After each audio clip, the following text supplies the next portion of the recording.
Hi there, and thanks for tuning in.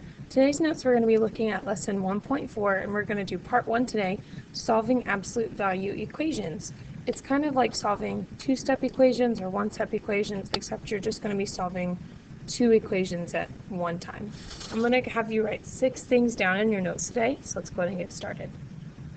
First thing we want to make sure of is what is absolute value. So go ahead and take the time now to pause the video here and try question 1. Well, it says, what values of n would make this equation true? So by now you've gotten a chance to try the question. N can be either 5 or -5. Okay? Because the absolute value of 5 is equal to 5, and the absolute value of -5 is equal to 5. Okay, so just keep that in mind, how we have a positive and a negative. The next thing we're going to think about is maybe this. Consider the absolute value equation. X plus 2 in absolute value is equal to 3. What values of x plus 2 would make the equation true?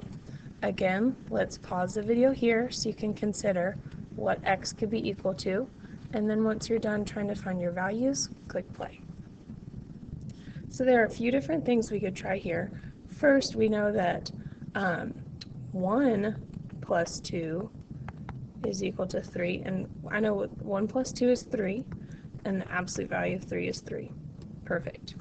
There's also a negative to that side. We can say -5 plus 2 is equal to 3, okay? Because the absolute value of -5 plus 2 is -3, but the absolute value of -3 is also equal to 3, okay? This next thing I'm going to have you write down are just 4 properties of absolute value. The absolute value of a must be greater than or equal to 0. The absolute value of -a, should be equal to a. The absolute value of a times b is also equal to the absolute value of a times the absolute value of b. And then the absolute value of a over b is equal to the absolute value of a over the absolute value of b, where b cannot be 0.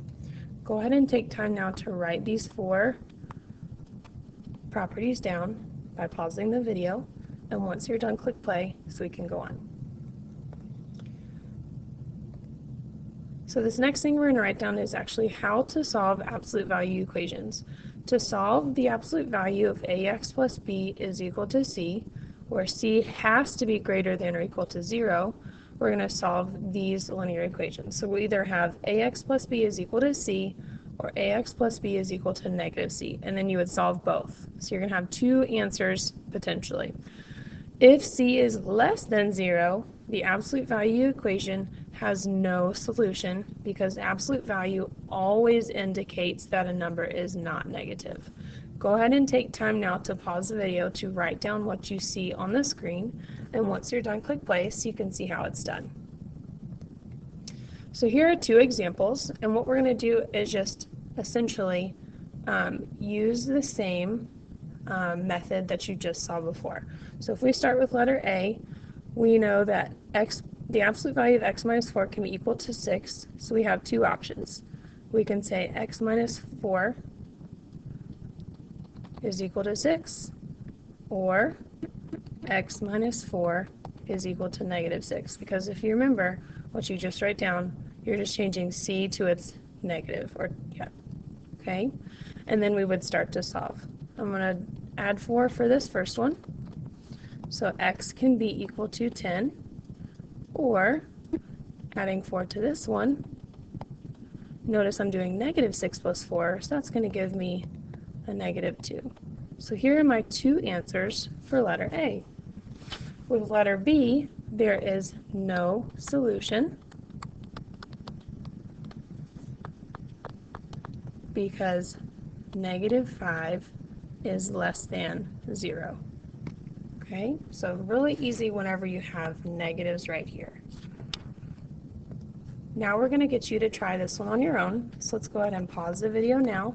Remember to write both equations.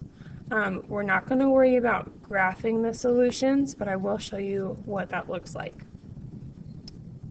Okay, so by now you've already had a chance to try it. So we have x minus 1 is equal to 4, or x minus 1 is equal to negative 4. We're going to go ahead and solve this one on the left. X is equal to 5. And then this one on the right, x is equal to negative 3. And both of these should work. Is 5 minus 1 still equal to the absolute value of 4? Yes. And is negative 3 minus 1, that gives you negative 4, that's also still equal to 4 when we plug it in. Okay, so here are my two answers for number 5. Here's your last one that we're going to try, because after this we'll be done.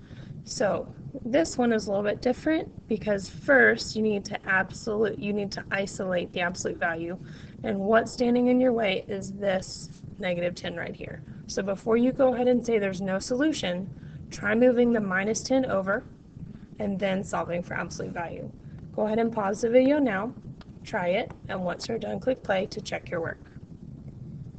Okay, so the very first thing we're going to do is get absolute value isolated, which means this negative 10, we're going to add 10 to the other side so that we have 3x plus 9, still an absolute value, is equal to negative 4 plus 10 is 6.